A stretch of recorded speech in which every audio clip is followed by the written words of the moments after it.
Les expérimentations réalisées par le SEMAGREF de Grenoble dans le domaine de la prévention des chutes de pierre ont été principalement effectuées dans des forêts gérées et exploitées sous la forme de futaies. La gestion de forêts sous la forme de futaies est la plus répandue en Europe. Elle se caractérise par une période d'ensemencement, durant laquelle les arbres se régénèrent par la germination de graines.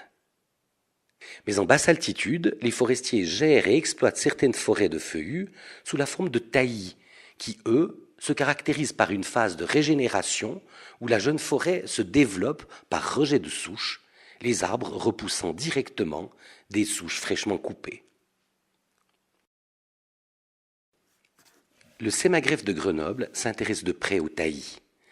En effet, par le passé, les gestionnaires de forêt imaginaient qu'il était nécessaire, pour qu'une forêt retienne les chutes de pierre, qu'elle soit composée de gros arbres.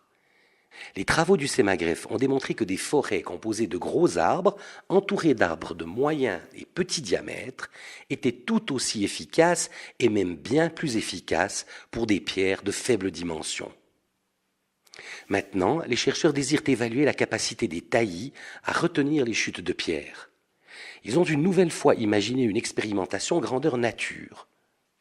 Leur projet est d'étudier, au travers des images de caméras vidéo à prise de vue rapide, la capacité des groupes de taillis à freiner et à arrêter les blocs. Pour cela, ils ont tendu un câble à travers les treillis de Sainte-Marie-de-Cuines, dans la vallée de la Maurienne. Sur ce câble, ils ont fixé une bille d'acier de 250 kg qu'ils ont projetée dans le taillis. L'objectif de ces essais est d'évaluer s'il est envisageable de développer un programme de recherche avec ces moyens. Mais les premières images vidéo des impacts qui ont été enregistrées démontrent déjà que ce programme de recherche est prometteur.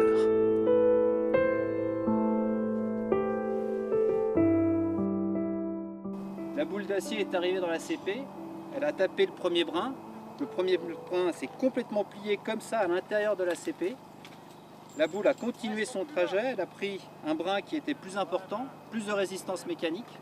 Ça l'a poussé, arraché de la souche, cassé, et la bille, elle est remontée sur son câble et elle a tapé toutes les autres tiges qui étaient derrière. Et elle a perdu toute son énergie comme ça. La prise de vue, elle est super.